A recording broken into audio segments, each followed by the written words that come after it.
اتنا مسلم ہے کہ اس آیت کے نزول پر اگر نص سے معصوم نہ ہو تب بھی عید منانے کا موقع ہے، چہ جائے کہ نص سے معصوم فرما رہے ہیں کہ عید ہے، سب سے بڑی عید ہے۔ اب یہ آپ حضرات سب جانتے ہیں کہ روزہ غدیر روزہ رکھنے کا ثواب کتنا ہے۔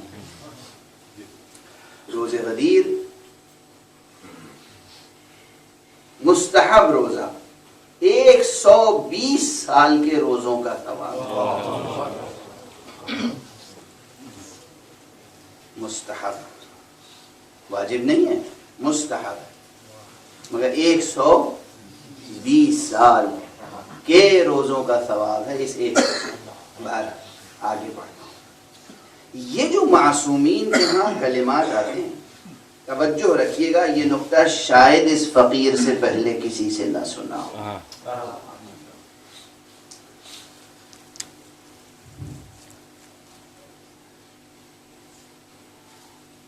بہت سی روایتیں ہیں جن میں معصوم فرما دیتے ہیں کہ یہ عمل کرو، اتنی مدت کا ثواب ملے گا، مدت، وقت۔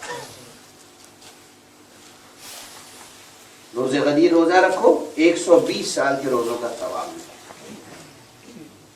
توجہ رہے، میں کیا عرض کر رہا ہوں، گفتگو مربوط ہے، تسلسل ذہن میں رہے پہلے جملے سے۔ یا ایک اور روایت سنتے جائیے، روزہ غدیر بھی زیارت امام حسین علیہ السلام، شب غدیر بھی زیارت امام حسین مستحب، زیارت امیر المومنین بھی مستحب۔ روزہ غدیر معجزے ظاہر ہوتے ہیں قبر مبارک امیر المومنین سے، جس کی روایت اپنوں نے نہیں غیروں نے کی ہے۔ بہت مشہور مصنف ہے عربی زبان کا، جس کی کتاب دنیا کی اکثر بڑی زبانوں میں ٹرانسلیٹ ہو چکی ہے، سفرنامہ ابن بطوطہ۔ ابن بطوطہ 18 عید غدیر کو نجف اشرف میں موجود تھا، اور اس نے اپنی آنکھوں سے معجزے دیکھے، بیماروں کو صحت پاتے ہوئے دیکھا، معلولین کو صحت یاب ہوتے ہوئے دیکھا۔ یہ معمولی روز نہیں ہے، اور اگر کوئی قبر مطہر و مبارک کے نزدیک نہیں ہے تو مایوس ہونے کی ضرورت نہیں۔ جس طرح زمانہ اور وقت ان کا محکوم ہے، ان کے آگے نہ زمان کی حقیقت ہے نہ مکان کی حقیقت۔ یہ تھوڑی کہ علی وہاں ہیں ہم سے بے خبر ہے، علی حاضر ہے، علی ناظر ہیں، علی باخبر ہیں۔ بڑی بحثیں کرتے ہیں لوگ، حاضر و ناظر ہیں کہ نہیں، حاضر و ناظر ہیں کہ نہیں، حاضر و ناظر۔ آپ غائب ہیں، وہ غائب ہیں، آپ غائب ہیں، وہ حاضر ہیں، وہ ناظر ہیں، وہ حاکم۔ اللہ جسے حاکم بنائے، اللہ کسی غائب کو حاکم نہیں بنا سکتا۔ نہ ان کے لیے زمان کوئی مسئلہ ہے، نہ ان کے لیے مکان کوئی مسئلہ۔ جہاں بھی ہیں آپ صدق دل سے دیکھیے، اس چیز سے رشتہ قائم کیجئے جو نہ زمانی ہے نہ مکانی ہے۔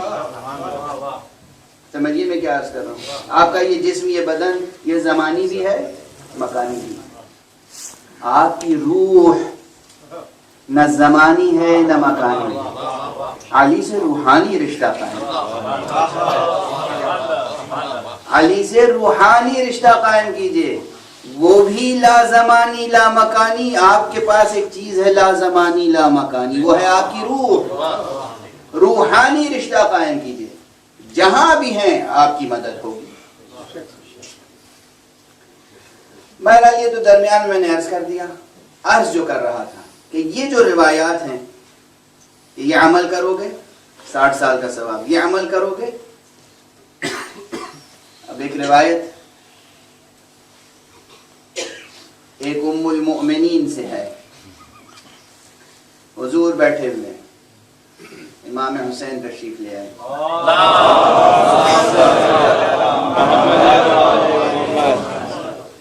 حسین کو آغوش میں اٹھایا، پیار کیا، آنکھوں سے آنسو جاری ہوئے اور فرمایا، واقعات کربلا کی طرف اشارہ کیا اور فرمایا کہ اس کی زیارت کو جو جائے گا اسے اللہ میرے ساتھ حج کرنے کا ثواب عطا، میرے ساتھ،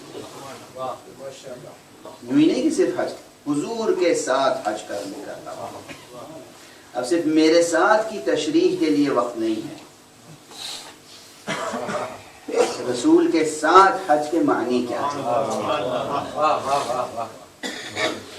رسول کے ساتھ حج کے معنی یہ نہیں کہ رسول کے کارواں میں ہو،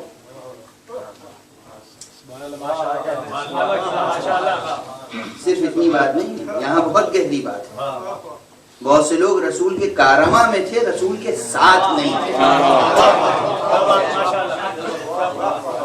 تھے کارواں میں، ساتھ نہیں تھے رسول۔ رسول فرمانے میرے ساتھ حج کرنے کا ثواب۔ انہیں حیرت ہوئی، تعجب لاحق ہوا، کہ آپ کے ساتھ حج کا ثواب؟ کہ ایک نہیں 10 حج کا ثواب، کہ 10 حج کا ثواب؟ کہ نہیں 10 نہیں 20 حج کا ثواب۔ ان کی حیرت بڑھتی گئی، پیغمبر کی عطا یہاں تک کہ روایت ہے آپ نے فرمایا 1,20,000 حج کا ثواب۔ توجہ رہے، بس یہاں ٹھہر جاتا ہوں، یہاں ٹھہر جاتا ہوں۔ اس طرح کی جتنی روایتیں، یہ ثواب عطا کرنے کا حق صرف اسی کو ہو سکتا ہے وقت جس کا محکوم۔ صلوات پڑھ دیجئے محمد۔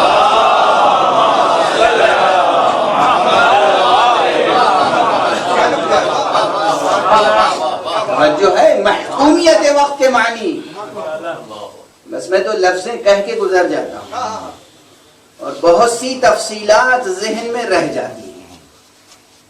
وقت کی محکومیت کے، وقت محکوم ہے ان کا، کہہ دیا 120 سال تو وہ 120 سال ہے، یہ مبالغہ نہیں ہے، دل جوئی نہیں ہے، دل جوئی نہیں ہے، مبالغہ نہیں ہے، کہہ دیا تو اس نے کہا ہے کہ جس کی زبان قول کن فیکونی کی امانت دار ہے، اس نے کہا ہے جس کا ارادہ کن فیکونی ہے،